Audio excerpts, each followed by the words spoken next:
Assalamualaikum Ustaz. Assalamualaikum warahmatullahi wabarakatuh. Izin Ustaz ingin bertanya, mohon maaf jika kalimatnya puitis atau dramatis. Hidayah bisa didapat dari mana saja? Terkait bahagia. Salah duanya adalah merasakan cinta dan dekat dengan Allah. Apakah mencintai seseorang membuat kita ingin lebih dekat kepada Allah merupakan suatu kebaikan? Terima kasih Ustaz. Bisa baik, bisa tidak. Bisa baik, bisa tidak. Pertama adalah niatnya, kedua adalah caranya. Tuh, selalu niat dan cara. Mencintai seseorang karena Allah. Betul, itu baru keinginan. Baru apa? Keinginan. Jadi ada ingin, iradah, ada azam, tekad, ada niat yang diiringi dengan upaya. Apa buktinya mencintai seseorang karena Allah itu? Apakah karena syahwat atau benar karena Allah? Maka dibuatlah standar-standar dari Allah Subhanahu wa ta'ala. Apa di antara standarnya? Misal kita masuk ke surat An-Nur, at-tayyibatu lit-tayyibin.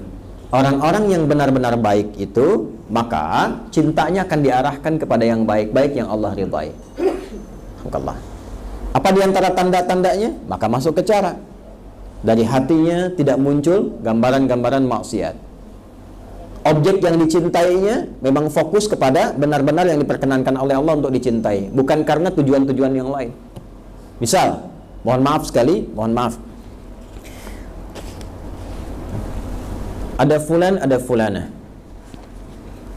Dia melihat si fulan siapa? Kan cinta itu bisa dua, dari laki-laki ke perempuan, dari perempuan ke laki-laki. Si fulan mencintai seseorang, bagus. Tapi yang dicintai istri orang, salah.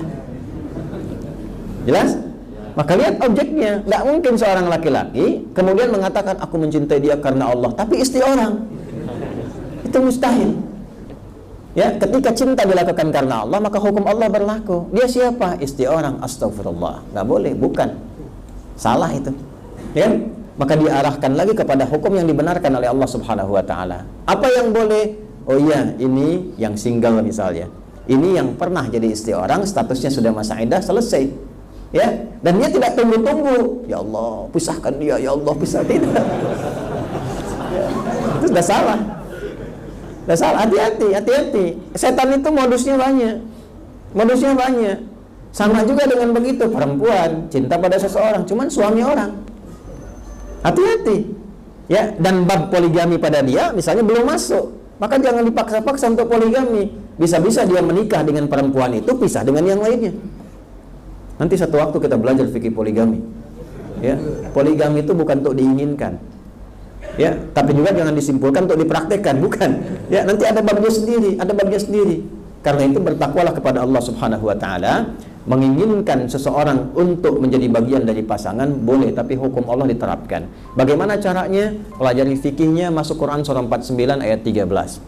Ya ayyuhan nasu inna khalaqnakum min dzakarin wa untha wa ja'alnakum syu'uban wa qabaila lita'arafu. Pakai rumus ini, ta'aruf. Ya, tak kenal maka ta'aruf, bukan tak sayang. Karena tidak semua yang dikenali itu harus disayangi. Ya, bapak kenal dengan istri tetangga kan tidak harus sayang. Ya kan? Ta'aruf, apa itu ta'aruf? Taknya di situ, taknya berfungsi saling. Dengan kata alif, alifnya mufa'alah. Dari kata arafa, mengetahui dengan baik. Ta'aruf, saling mengetahui. Lihat dulu, saya nampaknya terlihat ada keinginan tertarik dengan si fulanah atau fulanah kepada si fulan. Kenali siapa dia. Kan 4 rumusnya kan? Masih ingat?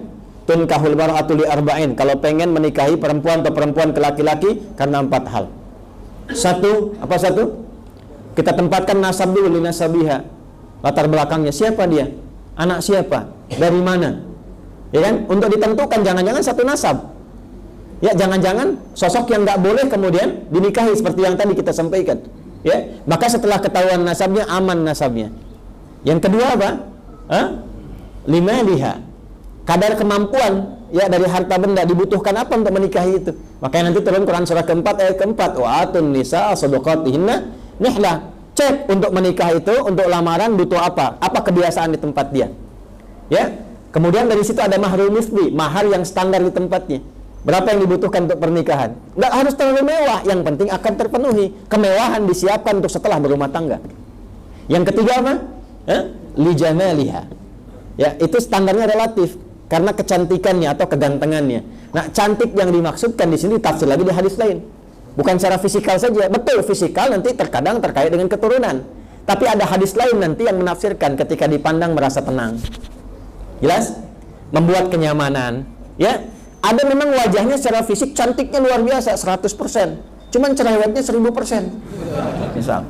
Ya, yang ketika digandeng memang nyaman, tapi ketika bicara jadi nggak nyaman. Ya, mal untuk keluar 10 juta, tapi zakat malnya 100 juta misalnya. Ya, itu kan repot juga. Maka mungkin yang wajahnya biasa-biasa, tapi terlihat cantik dalam dirinya.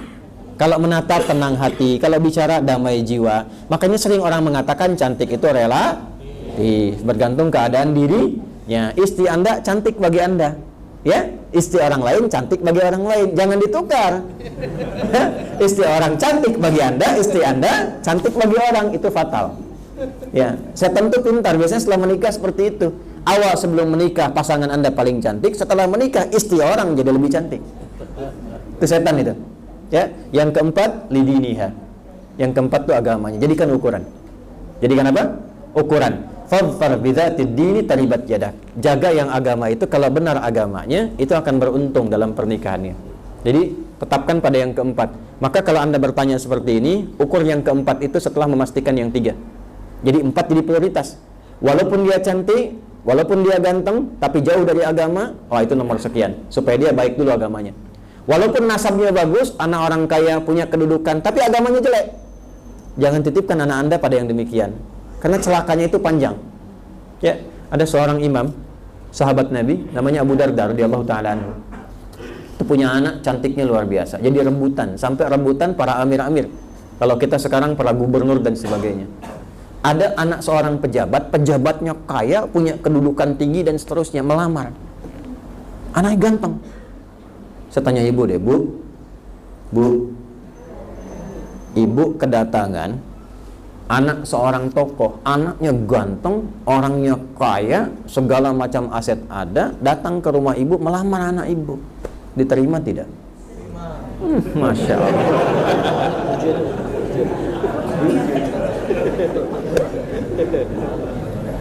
Begitu datang, Abu Darda menolak.